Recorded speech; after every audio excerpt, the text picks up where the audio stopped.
Today I'll be talking about climate justice, the discussion beyond environmentalism.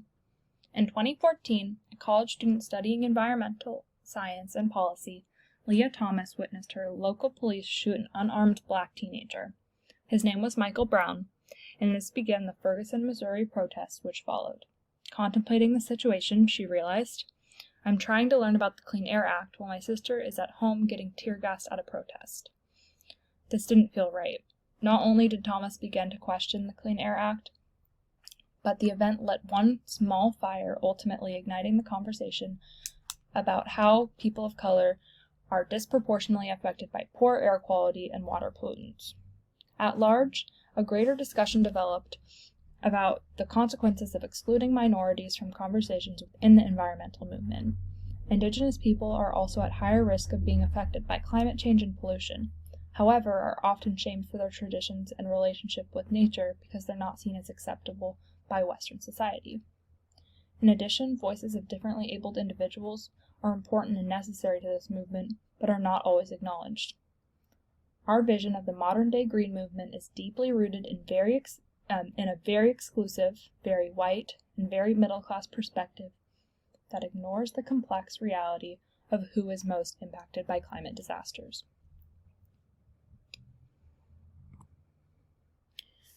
The environmental movement suppresses the voices of marginalized communities, which negatively impacts the health, livelihood, and safety of these people. However, with the adaptation to consider social justice, climate equity can be achieved. Today I'll be discussing one main question. What are the effects of not having these voices represented in the environmental movement? This photo pictures Audrey Segal, a Musqueam woman from British Columbia, Canada. Here she defends against Shell's subcontracted drilling rig, the Polar Pioneer. However, this isn't where the efforts of mainstream environmentalism are being addressed. The majority of those defending native land are indigenous, but they often are excluded and aren't accommodated in larger conversations. When the discussion arises around who founded the Green Movement, names like Rachel Carlson and John Muir usually dominate the conversation. However, indigenous people were some of the first to foster relationships between humans and the land. People like Teddy Roosevelt and John Muir were some of the first to create the national park system. However, to today's standards, would hold very racist views, and even in the time.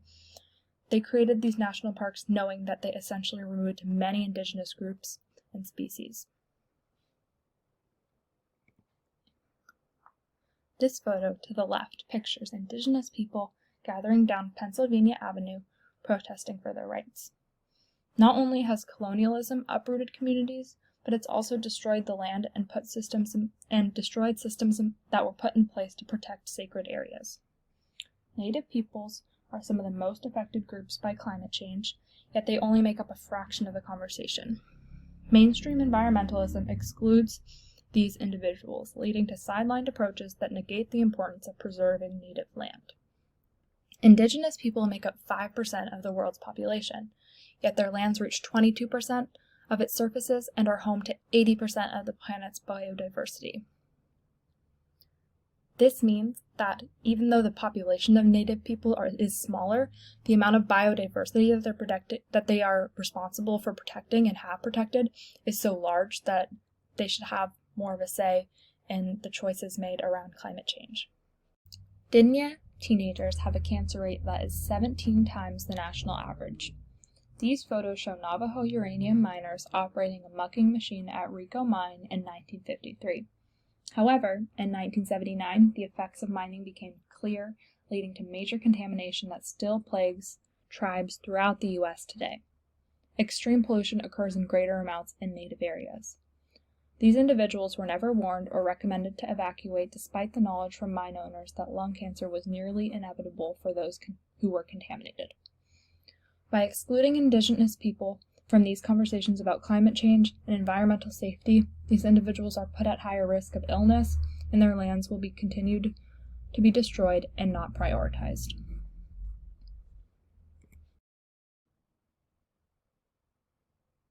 Second, the current environmental movement negatively impacts differently abled individuals. Not only does the current environmental system enable ableism, but it also prevents those who are disabled from joining the discussion about climate justice. This photo is of the demonstrators that are part of a group called the Extinction Rebellion Disabled Rebels, who are working to implement basic necessities for disabled individuals to participate in the climate revolution. Their main goal was to bring accessible toilets, which included changing tables and lifts, in order to support those in need.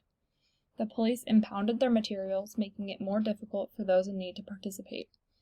Climate change today simply is not accessible. This is especially concerning considering how people with disabilities are at higher risk of harm due to climate crises. Those who live their day-to-day life with health complications are put highly at risk because of natural and man-made disasters. Kara Schulte, an environmental and human rights activist, states that 15% of the population has a disability. People who have disabilities are put at higher risk because their health concerns and sanitation is more sensitive, and it's also necessary for them to keep up with these for their conditions. In addition, many people with disabilities struggle with mobility. An article by Human Rights Watch addressed how extreme weather due to climate change impacts people who have limited mobility. Extreme weather forces quick migration for people to reach safer areas where the impact is less dangerous, but people who are disabled may not be able to travel, leaving them in dangerous and resource-deprived areas. This can have serious consequences. As you can see here, this photo is of the Hurricane Harvey that passed through Texas in 2017, and many disabled people had issues escaping the floods due to a climate change crisis that occurred in the area. The environmental movement has also fallen into unintentionally ableist trends that harm those in need. Banning straws has been a major revolution pushed towards the media in the environmental movement. Although most who support this do it with well intentions, such as people who support the Save the Turtles movement that started back in 2015, but this ban dismisses the complexity of how plastic straws are used. Many people with disabilities need straws to assist with eating. Eliminating this basic tool entirely impacts people who already struggle with meeting their needs when straws make up only 0.003 of non-recycled waste. Next, I'm going to show a quick clip of a video with a woman who is a disabled rights activist, and she does a lot of discussion about her own disability and how different things impact people who are differently abled.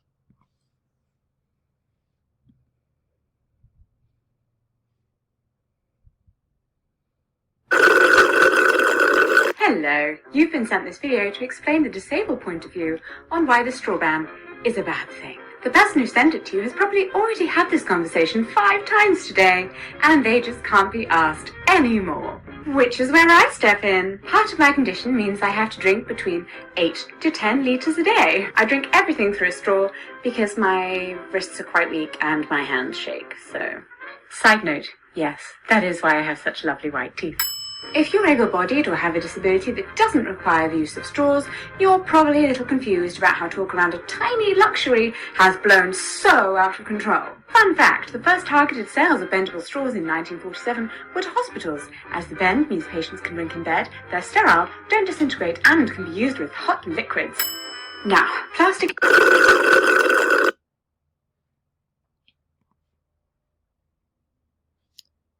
Oops. Okay, so that video gave a little bit of insight into why many people, especially disabled people, need disposable straws in order to consume the nutrition that they need. So it's important to think about how excluding and shaming people who do need plastic straws is ableist and ignores the responsibility of major corporations, as this video continues to discuss, who are contributing larger amounts of plastic waste than these people in need. So that's a little bit about this video, but if you're interested in watching it, I attached the link below, so go ahead. Next. People of color are highly impacted by climate change. As many of us know, the current Trump administration Environmental Protection Agency, EPA, greatly affects the state of public health in the U.S. So, for example, areas, they call them sacrifice zones, which are primarily dumping areas that defer large amounts of pollutants and waste, are a lot of times areas where are densely packed with people of color. So as you can see by this boy in this image, one of the most common effects are respiratory issues, especially in children. So minorities and people of color live in these areas, these sacrifice zones, where the air quality isn't healthy enough to respirate healthily, or there are toxins in the water, many issues like that. But this is just one example of how people of color are targeted with climate change issues. So last year was the second year in a row of the highest recorded temperatures in the world. So here you can see two images. This first one is representing the vegetation, and the second one is showing the temperatures.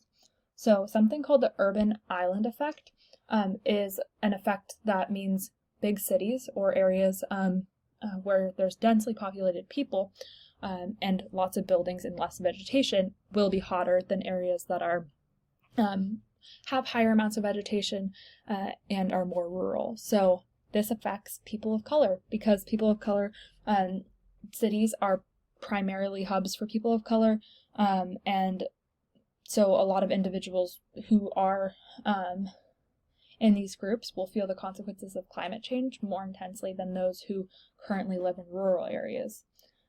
As we've been able to witness, these areas also spread disease and viruses more rapidly because of close proximity and shared spaces.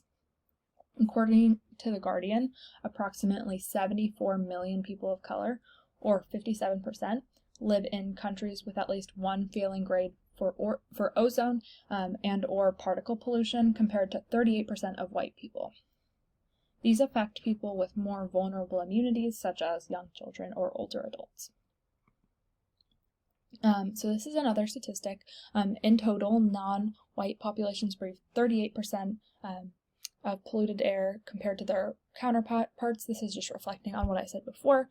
But the second part of this is that the top environmental organizations are mainly white, and they are getting even whiter. Voices of color are being ignored, while white affluent experiences is centered. So, despite that people of color face climate change first and more intensely, they make up a very small part of the conversation. As you can see from this graphic, in the board slots, we have 4.6% of people, 6.9, and 13.3 who make up big leadership roles. So in 2014, the Green 2.0 stated that 36% of the population is made up of people of color, and they represented less than 12% of roles in environmental organizations. Something that might be shocking is these have actually gotten worse. The diversity has declined as the last statistics were recorded in 2019. A similarity along all minority groups is that they are most affected but not given opportunities to be involved in the discussion around climate change and environmentalism. Okay, so for this last section of my presentation, I want to connect back to how I began. So I began talking about Lia Thomas's story and how she became involved with intersectional environmentalism. So she is a climate and human rights activist who is a major push for the intersectional environmentalism movement. And in current years, we've been able to see huge strides in the climate movement and how it's become more accessible and addresses the needs of those who are marginalized and more vulnerable. However, there's still much work to be done. The first step in this journey is to begin to redefine what it means to be an environmentalist. As you can see in the left graphic, intersectional environmentalism combines both social justice and the protection of the environment. This addresses that in order to foster a healthy environment, the people who live in that environment must in turn be taken care of. This looks at how inequities can cause damage on issues such as climate change, as well as vulnerable communities. The second graphic on the right outlines an important detail about fighting climate justice. Race is a major influence on how people are and will be affected by climate change. By choosing to ignore this, we put people in danger who are more vulnerable. By creating positions of power for those who are people of color in the environmental movement, increases their voices and addresses issues that are particular to them. To add to this graphic, these people of different disabilities and those who are Indigenous and live in Indigenous grounds are also greatly impacted and have very valuable contributions to the conversation since they're on the front lines.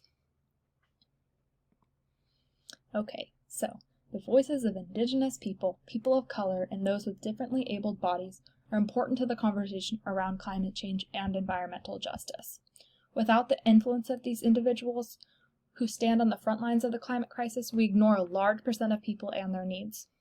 Choosing to adopt ideas of intersectional environmentalism encourages the relationship between the livelihood of the planet and people regardless of race, ability, or origin. It's important for us as a global community to contemplate how we can rewrite the rhetoric around the environmental movement and invite individuals with less privilege to pull up a chair and reconsider the conversation.